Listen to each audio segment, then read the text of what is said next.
Salut à tous, graviteuses et graviteurs de tous horizons, et bienvenue dans cette après-séance qui va être consacrée à Gravity de Alfonso Cuarón.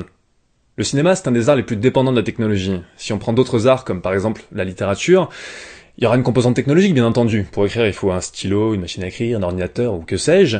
Mais cette composante technologique sera assez minime, et à de très rares exceptions près, elle n'entravera pas la vision de l'artiste. Si un écrivain imagine une scène où un troupeau de licornes en feu attaque un régiment de zombies spartiates qui font du kung-fu, eh ben il l'écrira, il y aura pas de souci. Mais au cinéma, c'est une autre paire de manches. Le cinéma, c'est avant tout un art de l'incarnation. Il s'agit pas simplement de représenter quelque chose, mais de lui donner carrément vie, ou en tout cas une sensation de vie. Et pour matérialiser un monde crédible devant l'objectif, les films sont bien sûr dépendants des limitations technologiques. Le matériel utilisé, la logistique du tournage et de la post-production, etc., etc. Mais la limitation qui va nous intéresser ici, c'est celle du mouvement, que ce soit le mouvement des corps ou le mouvement de la caméra. C'est ça le cinéma à la base, c'est chorégraphier et capter le mouvement. C'est ce qu'on appelle la mise en scène. L'histoire du cinéma est pleine de réalisateurs qui ont tenté de transcender cette limitation du mouvement pour brouiller les repères d'espace des spectateurs et proposer des mises en scène novatrices. Les exemples sont nombreux, mais je peux prendre celui de 2001 l'Odyssée de l'espace, qui à ce niveau-là était d'une inventivité très en avance sur son temps. Mais l'arrivée de l'ère numérique a un petit peu changé la donne, parce qu'avec les outils digitaux, en gros, il est devenu possible de tout représenter, et ça a forcément eu un impact sur les possibilités de mise en scène telles que conçues par les réalisateurs. Parmi les films qui, à grande échelle, ont tenté un petit peu d'exposer les cadres classiques de la réalisation, on peut citer, Panic Room ou encore Speed Racer dans des genres très différents. Panic Room avec ses mouvements de caméra qui passent à travers le trou d'une serrure ou à travers l'anse d'une théière. Speed Racer avec cette caméra qui saute d'un cockpit à l'autre sans aucun cut, de manière très inventive. Donc il y a eu pas mal de tentatives quand même d'essayer de trouver ce que pourrait être une réalisation à l'ère du numérique. Et Gravity s'ancre exactement dans cette démarche-là. Gravity raconte quelque chose de très simple. En gros, c'est Apollo 13 qui se déroulerait majoritairement hors de la navette. C'est l'histoire d'une mission spatiale qui tourne au cauchemar après l'impact d'une navette avec des débris qui tournent en orbite à grande vitesse. Le récit s'attarde surtout sur Ryan, une femme qui a perdu pied après la mort de sa fille et qui s'est engagée à la NASA pour fuir cette réalité. Et la gravité du titre, c'est celle qu'elle va essayer de retrouver pour se ressaisir et littéralement reprendre pied sur Terre. Dans ce film, il va donc s'agir de survivre, mais aussi de sortir de son espace de flottement mental. Simple donc, mais simple ne veut pas forcément dire inintéressant.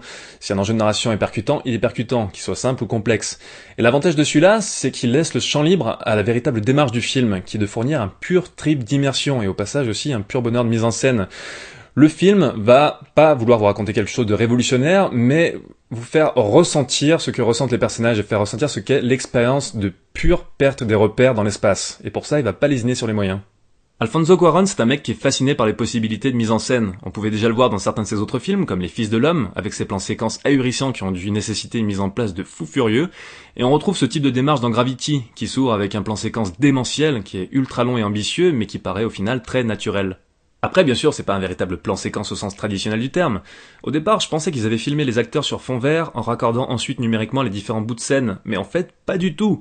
Apparemment, tout a été fait en performance capture. Pour rappel, la performance capture, c'est la technique qui permet de capter les expressions et le jeu des acteurs, puis ensuite de les transférer sur des doublures numériques. Et là, juste, chapeau, c'est indétectable. Pourtant, je suis super difficile avec l'imagerie numérique. Dès qu'elle est un tout petit peu loupée, elle peut me projeter instantanément hors du film. Mais là, j'ai pas tiqué une seule seconde. C'est juste incroyable, on est arrivé à un niveau de photoréalisme qui dépasse l'entendement. Et pour moi, ça pose vraiment la question de la représentation au cinéma et surtout de la croyance. Si au bout d'un moment, il devient possible de absolument tout représenter, qu'est-ce qui va faire qu'on va continuer à s'émerveiller et à trouver les choses incroyables si ce côté incroyable est normalisé ? Généralement, je prends un exemple par rapport à ça qui n'a rien à voir, c'est celui des films de Jackie Chan.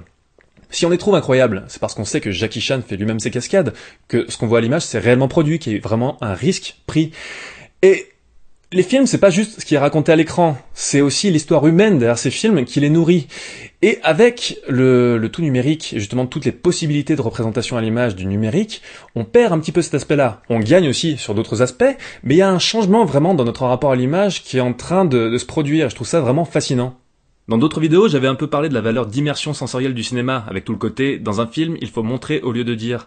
Et là, on est en plein dedans. Ce film, c'est par exemple un modèle de design sonore, et tout le travail de son renforce la sensation d'oppression. Avec le son qui est entendu uniquement à travers les combinaisons à l'intérieur des structures, on se croirait vraiment sous l'eau, et j'ai presque eu l'impression de regarder une version d'Abyss dans l'espace.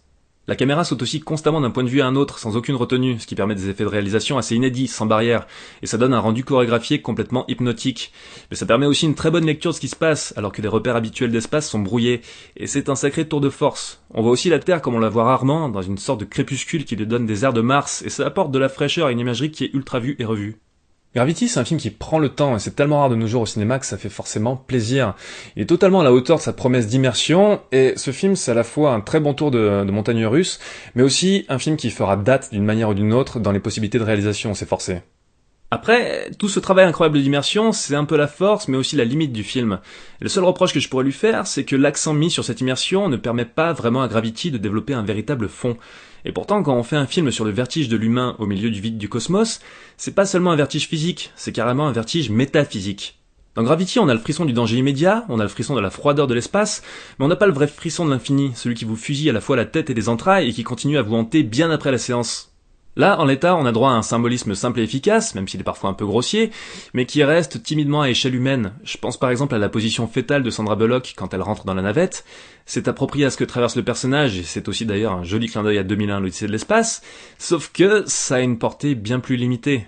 Bon, après, c'est du pinaillage parce que le film est honnête envers ce qu'il propose et qu'il s'y tient jusqu'au bout avec une sacrée virtuosité, mais j'ai l'impression que c'est un peu le problème aujourd'hui. On est tellement fasciné par les nouvelles possibilités visuelles qu'on en oublie de secouer le spectateur avec l'outil qui est pourtant le plus efficace et élémentaire, le récit lui-même.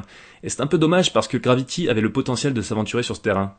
Mais en tout cas, pour toutes les raisons évoquées précédemment, je vous conseille chaudement Gravity, qui est un film qui montre que par-delà toutes les prouesses technologiques les plus folles, un des trucs qui reste les plus flippants au cinéma, c'est le bruit d'une respiration paniquée dans le vide absolu. Et quant à moi, je vous dis à très bientôt.